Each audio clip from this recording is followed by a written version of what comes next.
ایک دفعہ جیل میں قید ایک قیدی کو پھانسی کی سزا سنائی گئی تو وہاں کے کچھ سائنسدانوں نے سوچا کہ کیوں نہ اس قیدی پر ایک تجربہ کیا جائے۔ قیدی کو بتایا گیا کہ ہم تمہیں پھانسی دے کر نہیں ماریں گے بلکہ زہریلا سانپ ڈسا کر ماریں گے۔ اس کے سامنے بڑا سا زہریلا سانپ لے آنے کے بعد اس کی آنکھیں بند کر کے اس کو کرسی سے باندھ دیا گیا اور قیدی کو سانپ نہیں بلکہ 2 سیفٹی پن چبھوئی گئیں۔ قیدی کی کچھ سیکنڈز میں ہی موت ہو گئی۔ پوسٹ مارٹم کے بعد قیدی کے جسم میں سانپ کے زہر جیسا ہی زہر پایا گیا۔ اب یہ زہر کہاں سے آیا جس نے اس قیدی کی جان لے لی؟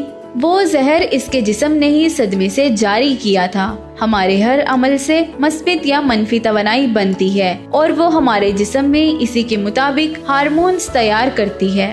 ہمارے جسم میں 80% بیماریوں کی وجہ منفی سوچ ہی ہوا کرتی ہے۔ آج انسان خود ہی اپنی منفی سوچ سے خود کو ختم کر رہا ہے۔ اپنی سوچ ہمیشہ مثبت رکھیں، دوسروں کی برائیوں کی بجائے اچھائیوں پر نظر رکھیں۔ اگر خدا نے ایک نعمت نہیں دی تو اپنی زندگی پر نظر دوڑائیں تو بہت سی نعمتیں دکھائی دیں گی جو شاید دوسروں کے پاس نہیں، جیسے ماں باپ، نیک اور فرما بردار اولاد، صحت و سلامتی والی زندگی، خوشحال گھرانہ۔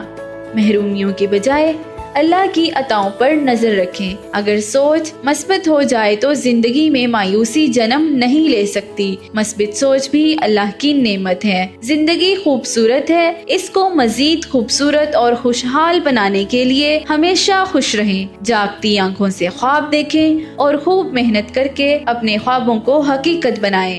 اپنا بہت سارا خیال رکھیں اور ویلیو HDTV کی ٹیم کو بھی اپنی دعاؤں میں یاد رکھیں۔ اپنی میزبان انصب ناز کو اجازت دیجیے۔ اللہ حافظ۔